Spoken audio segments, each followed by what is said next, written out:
basically sums it up. Star Wars might be the most cartoony live-action series in history. From the larger-than-life characters to the wide variety of creatures, to insert jokes about Phantom Menace's use CGI here. So it comes to no surprise the literal most iconic franchise in history would dip into animation a fair few times. I want to look over every single time Star Wars made an animated series. Some of these are forgotten, some of these are beloved, some are divisive, and some are just plain weird. But no matter what they are, we're going to cover them today. Here's my look into Star Wars cartoons. So I'm going to do this in release order, but it kind of brings me to the problem of, where do we start? Ewoks and droids dropped on the same day, but there's a nagging feeling in the back of my head, like I'm forgetting some deep, repressed memory.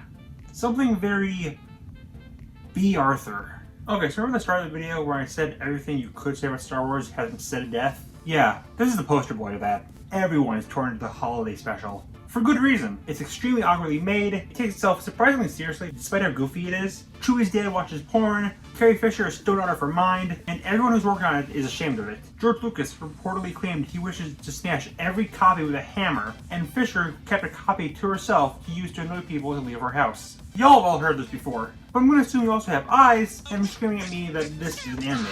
Well, that's because there's actually a small segment in it that is. And unlike the full special that's never been fully released, this has been remastered several times. So, is it actually good? Let's watch. The talisman.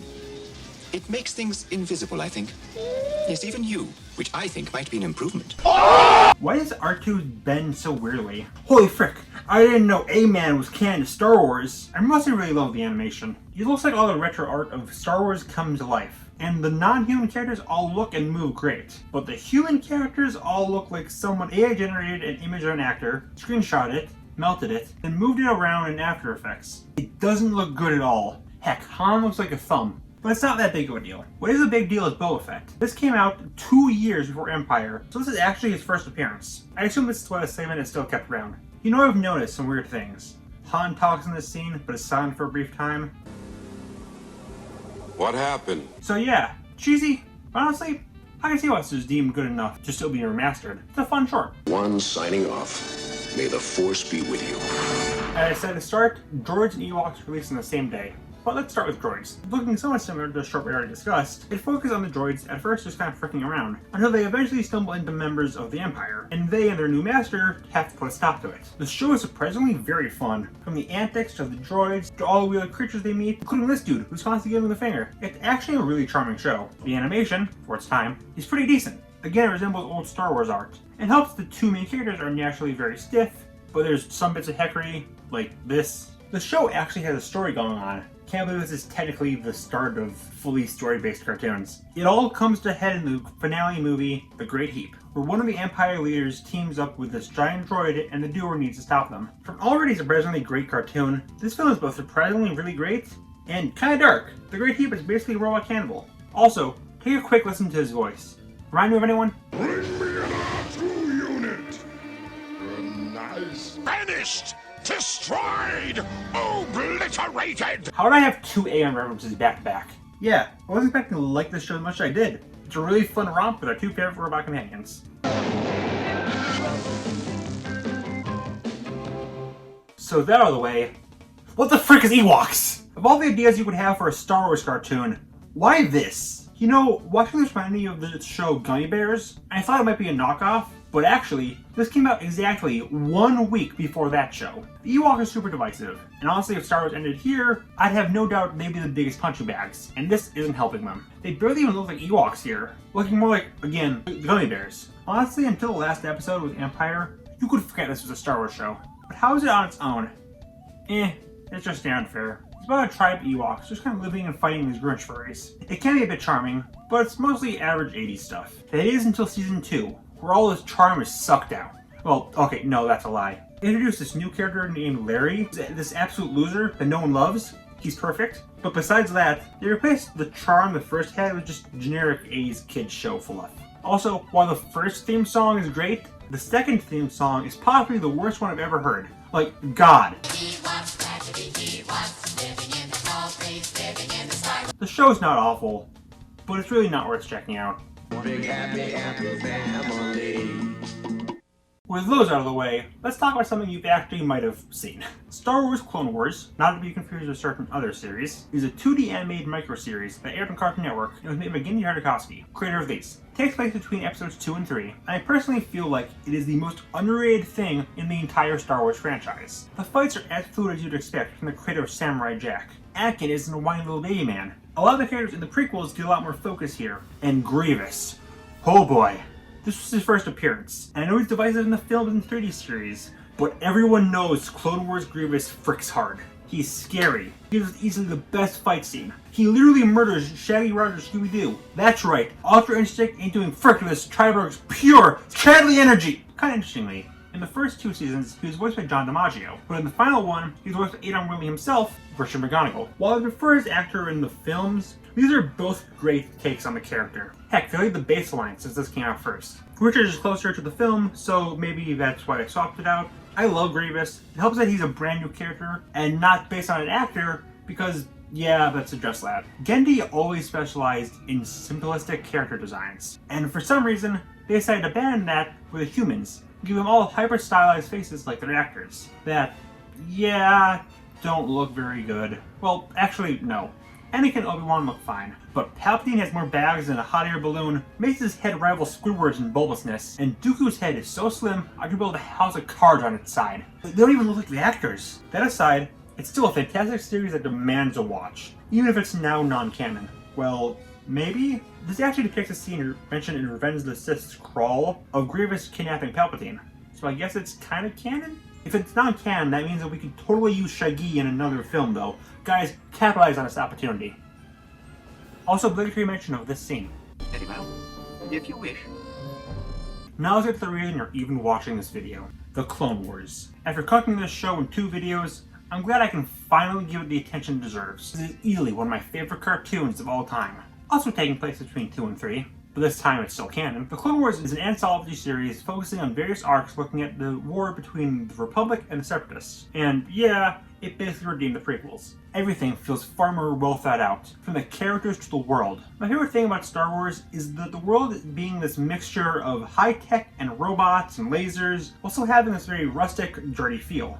And this show actually shows it off. TV CGI is not very good compared to TV 2D or film CG, but this really works with that somehow. Maybe it's just Star Wars money, but either way, it really helps that dirty feeling a lot. Also helping is that this is one of the very few times Star Wars feels like a war. There's these big sweeping battles. We get tons of details on the leaders and grunts on both sides. And they somehow made a series where the main villain drinks liquidized puppies daily, has some sort of uncertainty in who's good and bad. How is Anakin a great character? How are the clones actually characters at all? And I feel genuinely sad whenever one of them dies. How did Darth Maul come back looking like the Rock from Mummy 2 as this big Shakespearean villain and it still works? Because Dave Filoni's cowboy hat shot him full of epic juice, and he managed to give us one of the greatest things to ever come from this franchise.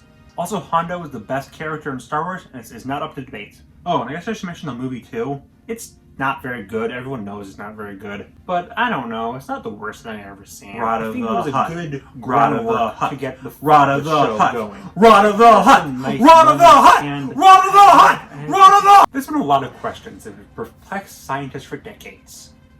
For example, why are there so many Lego Star Wars cartoons? There's over 10 different Lego Star Wars shows or shorts. And yes, I should probably separate them since this is a retrospective, but no. It started with Revenge of the Brick, also known as Jesus Christ! Some of these are what you expect. Jokey retellings or unrelated stories based on Star Wars, like Yoda Chronicles or Droid Tales, while others are more of the actual narrative, like Freemakers, which I actually really liked. I was expecting to like its characters as much as I did. Also, one of the characters straight up makes some stormtroopers commit suicide. We will go for a long march off a short platform. We will go for a long march off a short platform.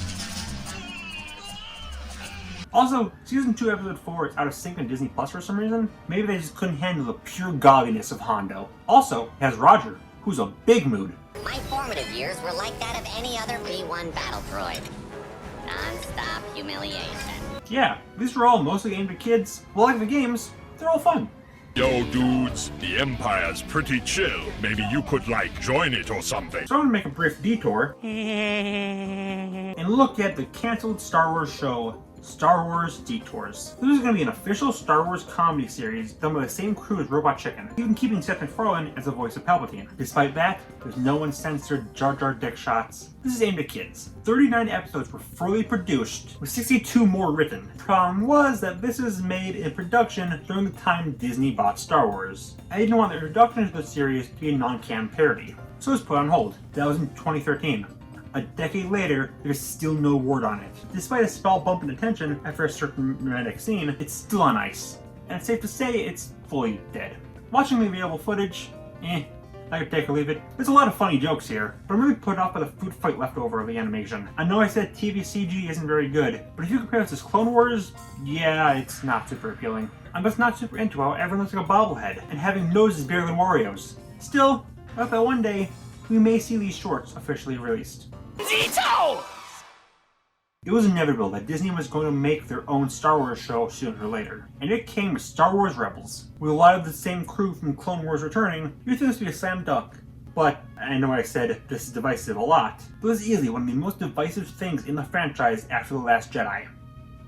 And the prequels. And Grievous. And Opening of Jedi. And the special editions.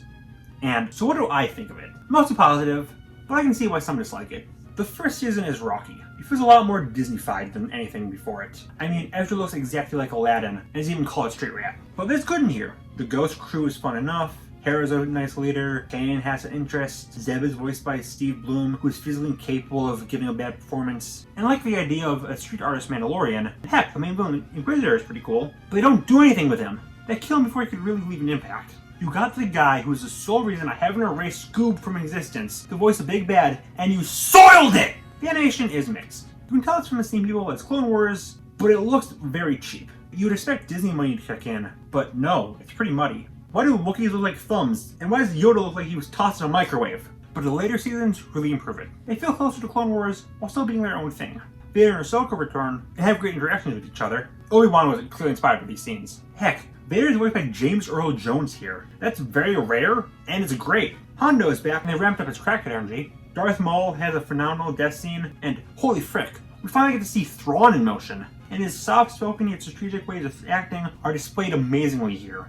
I can't say it's better than Clone Wars, but I'd still say give it a watch. It does have one of the most satisfying reveals in Star Wars. In the credits of every episode, it says Chopper voices himself, but in the final episode, it was revealed that Filoni voiced him. I'm telling you, cowboy hat epic juice is stronger than the dark side. Very quick one. Blips are a handful of shorts based on BB-8. BB-8 is cuter than Grogu. Come the frick at me! So these were quite a fun watch. Give them a look if you want to see R2-D2 set 2 people on fire.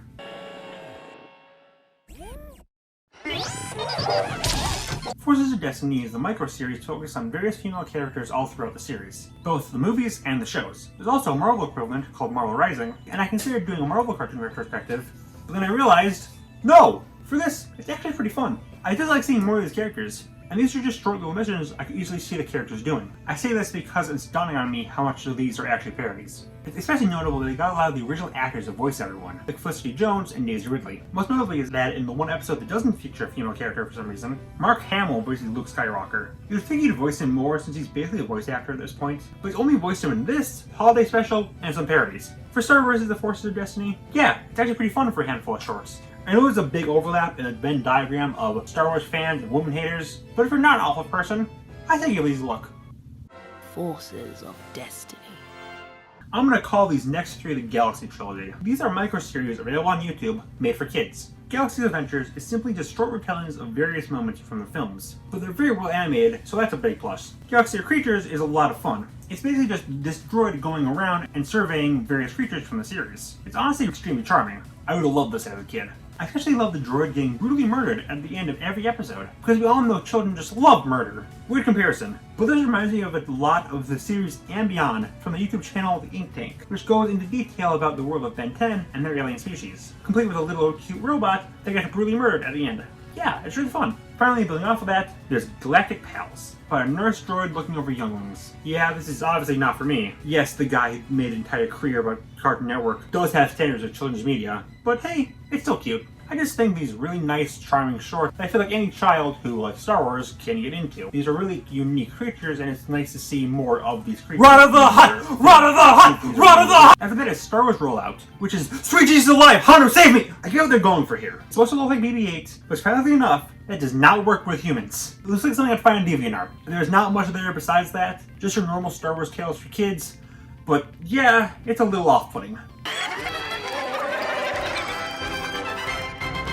Star Wars Resistance set out to be kind of the Clone Wars of the sequel trilogy. The fact that I've never heard anyone talk about it probably tells you how good that went. Not that it's a bad show though. I had a lot of fun with Resistance. It's a much lighter tone than Clone Wars or Rebels, about, well, a group of Resistance fighters going against the First Order. The most notable thing about it is the animation. Like a lot of these, it's done CGI, but it's not your normal style like the rest are, instead of being cel-shaded, like Ruby or Wakfu. I think it looks pretty good, honestly. This style of animation can look a little stiff, but Disney money assured that it looks great. The best part is definitely the character Niku. Just hits all my favorite character points, but being a green, socially awkward, really nice and start hecking nerd! Also, he laid his own pet twice. That's fun. He's voiced by Josh Renner, and like between this, 101 Dalmatian Street, and The Rise of the TMNT, all coming out in the same year, plus DuckTales 2017 still going strong, 2018 really was the year that he just kind of took over animation. While not my favorite show here, Resistance is a fun time, and I would definitely say check it out.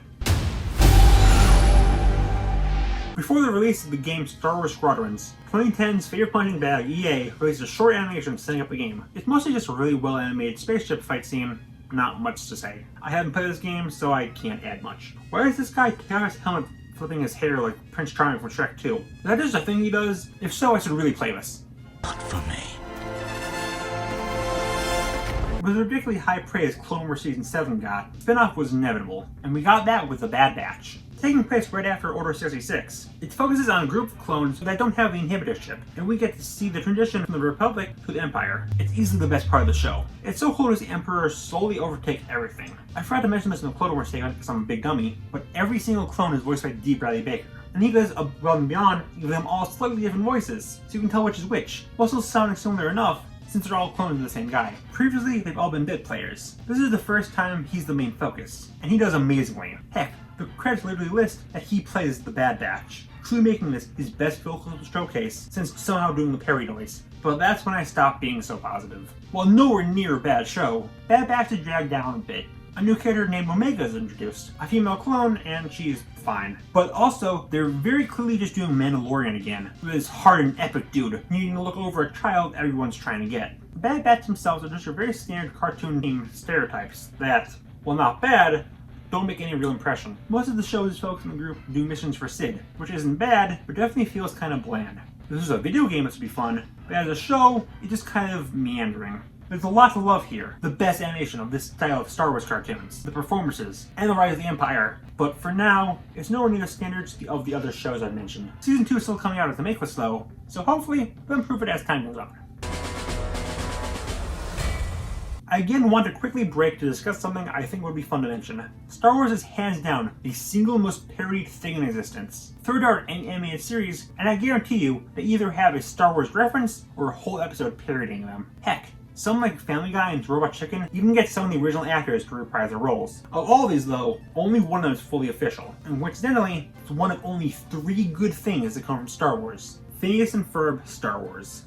S tier name there. A little weird that Disney cancels Detours because it's a comedy, yet only a year later we get this, even before Rebels and the sequel trilogy. Hey, this man me, means I get the shoehorn difference mark into a video. It kind of serves as the Lion King 1.5 of Star Wars, where in the background of New Hope, Phineas and Ferb characters are kind of setting everything up to function properly. While it's stated to be non-canon of a series in the opening crawl, honestly, you could totally say this is completely canon to Star Wars specifically, since the Phineas and Ferb crew never directly interfere with the plot and only help set it in motion, at least when this came out. As of Rogue One, it was sadly rendered completely non-canon, as in this is confirmed Doofenshmirtz designed the Death Star, while in that, he obviously didn't. You see, this is why Rogue One is the worst Star Wars film. On its own though, it's a very fun special full of fan service for both franchises. A surprisingly great villain Darth Ferb, and a whole slew of great new songs. My favorite being In the Empire. If you're a fan of either series, it's a must-watch. Ones with a stolen Death Star plan! I'm gonna make this short because I've been planning a video on anime adaptations of Western properties ever since September 24th of 2021. Why such a specific date? Because I remember watching this the Friday after this came out, and having that idea pop in my brain. So yeah, I'm gonna leave most of my thoughts for there. Same with that Ghibli Grogu shirt. But it's a great anthology that I commend on taking place in the Star Wars world, focusing entirely on new characters. Give it a watch. It's quite possibly the most newcomer-friendly anime ever, if you're a fan of Star Wars. So yeah.